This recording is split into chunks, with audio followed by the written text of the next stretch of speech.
Hey everybody, Eric Worre here. How you doing? Hope you're having a great day.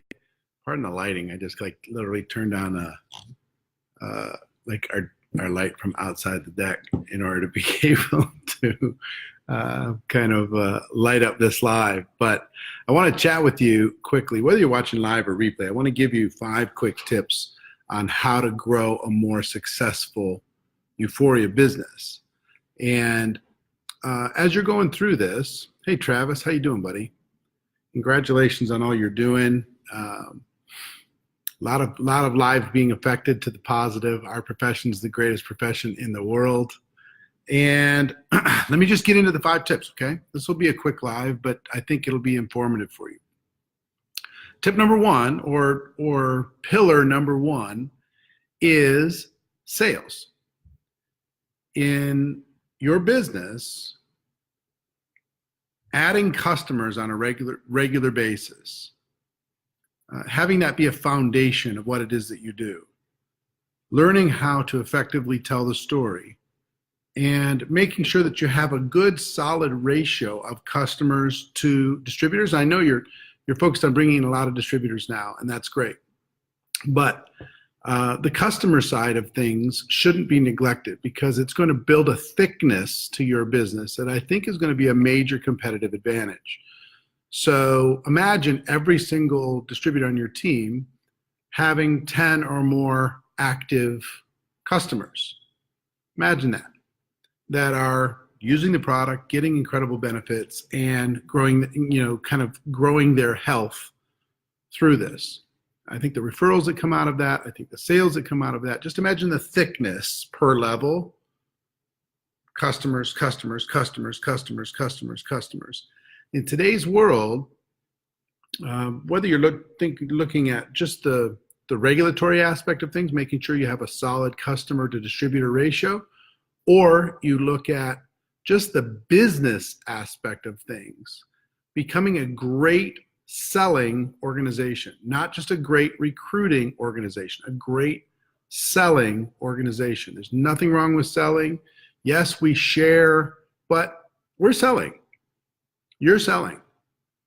So how do you sell? You sell by telling stories. You sell by showing the uniqueness of what it is that you have. You tell people about your experience, all the different things that you can do. Make sure that when you're selling, you are being responsible in how you sell it.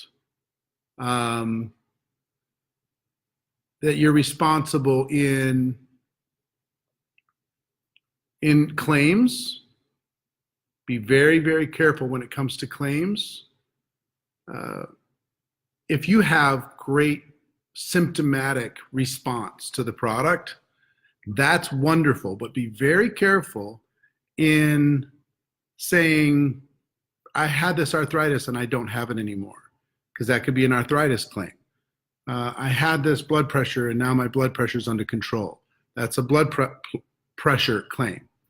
Be extremely careful that you don't need to oversell the efficacy and the uniqueness of the product. That is intuitive. That people will understand that without needing to embellish your particular results, because unless you have the scientific backing to those particular results, you get yourself into an area that isn't the best area to be. So make sure that you are representing it positively. All the ingredients that the Uforia product has, those are all peer tested. Those are all, there's countless studies on those ingredients. But just make sure that you're doing it in as professional and responsible way that you possibly can. Not everybody's results are going to be typical. Not everybody's results are going to be the same. So be responsible with that, okay? That's number 1. Make sure that you're focused on that. All of you should be thinking about, while you're building your business, adding a pure customer base. People not connected to the financial opportunity, just customers, okay? And with your differential bonuses, those are, the income that's going to kick out of that is going to grow and grow and grow and become a very significant part of your monthly income. Certainly a bridge for a lot of people that are growing their business. So that's number one. Number two is recruiting. Especially now, at this early stage in the company's development, the person that's going to win, whoever talks to the most people is going to win. Just be busy. In addition to adding those customers, it's time for you. I talk about bringing in 20 people in 30 days. I talk about recruiting in bunches. I talk about building your teams effectively. Teach people how to tell the story and how to recruit effectively. And for all of you, I've been fortunate enough to be in the right place at the right time a few times in my career. And I can tell you that a recruit today for you is going to be worth 10 recruits to somebody a year from now because of your timing, because of your positioning, because of where you find yourself in the structure and at this unique time in the company's development.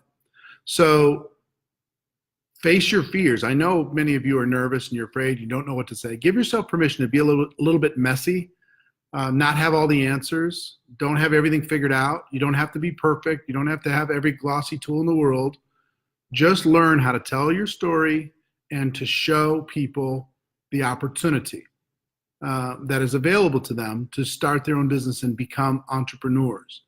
This is the side hustle culture of our world today. People are looking for ways to be able to create additional income and also be able to help other people at the same time. You've got the ability to do that. So don't waste this timing. Don't waste this moment that you find yourself in, and don't waste days. Hours are precious, days are precious, weeks are precious.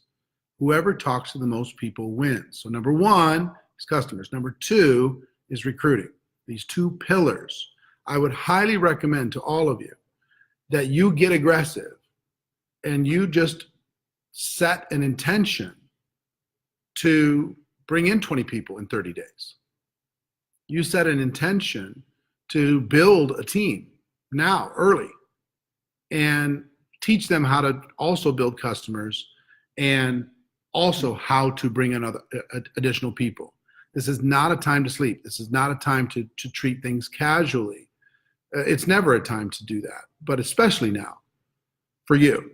So one is customers, two is recruiting, three is what I call the core rank in any company, but in Uforia, your core rank is the influencer level. This is a rank that should be your entire focus. I know there's all these other positions, but your entire focus should be to create an influencer factory. And what I mean by that is every new person that joins, you should map out a game plan and a strategy to show them exactly step by step what they need to do in order to become the influencer level in Uforia. That's what you need to focus on, okay? Is how people can do that. Give them a roadmap. Let them know that you'll work with them. Take inventory of the people that you have brought into your business and say how many people would like to get to that influencer level in the next 30 to 60 days. And then set in motion a strategy and a game plan and mentorship and coaching in order to be able to do that. Because at this core rank, in any company, but inside of Uforia, the core rank for you is this influencer level. So number one, you map out a strategy to get to influencer. Number two, take inventory in your team, who wants to get to the influencer level, and then work specifically with those people to help them do it. Your goal there should never be a month where you have less new influencers being promoted than the previous month. Never. So every month you need to track how many people are being promoted at the influencer level inside of your organization and create a game plan to make next month more than last month. How many did you have in January? Set a goal to make sure that there's more than that happening in February, and then more than that happening in March, and more than that happening in April. Because if you do that, all the other ranks will take care of themselves. So get to the level, take inventory, help them get to the level, take inventory, help the next generation get to the level, take inventory, help the next generation get to that level, et cetera, et cetera, et cetera. Wherever they are in your organization, that that building block is critical for you. So that's the third, is the core rank, the influencer rank. The fourth key measurement that you need to focus on within your organization is the number of people registered for the next convention.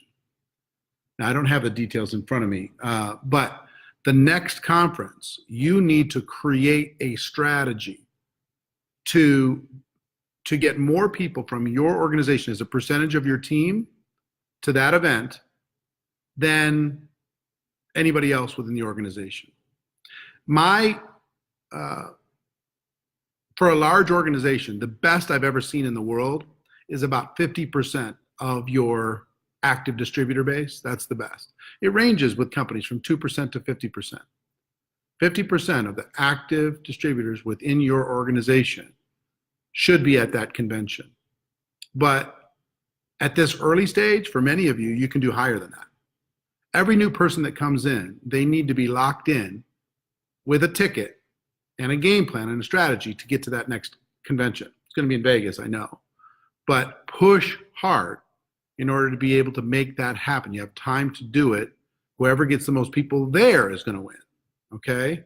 Really, really critical that you become relentless on this measurement, because the number of people that you have in attendance, it's going to make your life so much easier, and your opportunity to the ability to capture the opportunity so much greater. So one is selling, get the customers. Two is recruiting, bring in the class of 2019. And for you, the winter or spring class of 2019, bring them in now. Go hard. Don't sleep. Sleep later, right? Sleep faster. Three is that core rank, getting as many people as possible to the influencer level. Four is convention registration, convention tickets. Be relentless as a leader. Let people know the importance of it. Give them the commercial. Give them all the guidance in order to be able to do it. And then lastly, five is to look for, I typically call this influencer development, but since you have influencer rank inside the company, I would just talk about leadership development. To develop leaders and look for people. Let me tell you what the core things that you need to look for as far as attributes within your organization. Those core things are that they are hungry and they are coachable. If they're hungry and coachable, that's usually all you need to take a person and start to help to mentor them to become a true leader in the network marketing profession. Hungry and coachable. Look in your organization, find out who's hungry and who's coachable. And if they are, you're going to try to develop 5 characteristics from those people. Number one, that they become independent. Independent from you, needing you as quickly as possible. They're good to go wherever they are. They'll solve the problems. They'll make it all happen. They're independent entrepreneurs, not lone wolf renegades, but independent leaders. They can build with or without support. Second attribute of a top leader in your organization should be that they're a problem solver. What most amateurs do in network marketing is they try to bring everybody else's problem. They try to take, if they get a problem, they try to give it to somebody else as quickly as possible. Top level leaders solve problems. They solve them quickly and they move forward. Become a problem solver yourself and then teach other people in your organization how to become problem solvers. What I tell people is when they're faced with a problem, think, what could I do to solve the problem? What could I learn to solve the problem? And then who could I ask to solve the problem? And the big key to becoming a great problem solver is don't ask first. Don't take the shortcut, because that means somebody else is the problem solver and you're not. Okay? So 1 is independence. 2 is problem solving. 3 is consistency. Create a baseline that you're not hot and cold, that you're consistent, that you're driving, that you're hitting it, that you're doing what needs to be done. And you're building within your leadership group a consistent base also. That there's a baseline. There's sometimes you go a little bit higher, but you never go to 0. You always come back to a baseline of activity on a daily, weekly, monthly, quarterly, annual basis. Now, 1, independent. 2, problem solving. 3, consistent. 4 is Leaders have a big vision, and they have the ability to articulate that vision to the world. What is your vision for building your business? People will join your vision more than they're going to join your product. They're going to join your vision more than they're going to join because of the compensation plan. They need to hear your vision. What is your team going to do? What are you prepared to do? What can new people expect? What kind of history are you going to make? So a big vision is critical, and the ability to articulate that vision is critical. And then the fifth characteristic is top leaders, they just create action. When there wouldn't have been action, just the fact that they're alive, the fact that they're doing something creates more action than would have been there without them. Be a person that is a rainmaker, well, I'm giving you more names. A person that is causing people to act when they wouldn't have acted without it. A person that knows how to inspire and challenge and lead, and causes people to act in the face of fear, causes people to act in the face of a lack of knowledge, maybe causes people to act in the face of their own self-confidence issues. Be a person that creates more action than others, and leadership is on the way for you. So, to summarize the leadership aspect: independent, problem solver, consistent, big vision, and create action. So if I'm going to summarize these pillars for you, these pillars are: make sure that your team is a selling machine, that they are just amazing at selling the story of what your product can do for people, uniqueness, all of the things that you can do responsibly to tell the story. You've got a great story to tell, just tell it more frequently. Number 2 is recruiting. Bring in the class now. Make it happen now. Face your fears now. Conquer your doubts now. Do it before you're ready. Be willing to be messy, okay? Recruiting. Number 3 is creating an influencer factory within your organization. Number 4 is get everybody to the next convention. There's thousands of people already registered. Make sure every new person that joins your team becomes one of them. Your goal should be 50% or more of your active distributors need to be at the next convention in Las Vegas. And number 5, look for and develop key leadership within your organization. Look for hunger and coachability, and then help them develop the 5 elements that I laid out for you. So just a quick little message to all of you, let you know I'm proud of you. A lot of growth happening. Really cool to see. I'm happy to be a resource for you with the training that the company's made available in the back office, chats like we can have here from time to time. We're doing a big event for some of the top earners at my home coming up soon, and the big convention. I'll be there, and I'll bring my A game, okay? So hope you're having a spectacular day. I head to Houston tomorrow for a weekend event. I come back, and then I head to Brisbane, Australia for an event in Australia before I come back. But until I talk to you next time, go out there and do something special, okay? Have a great night. Take care.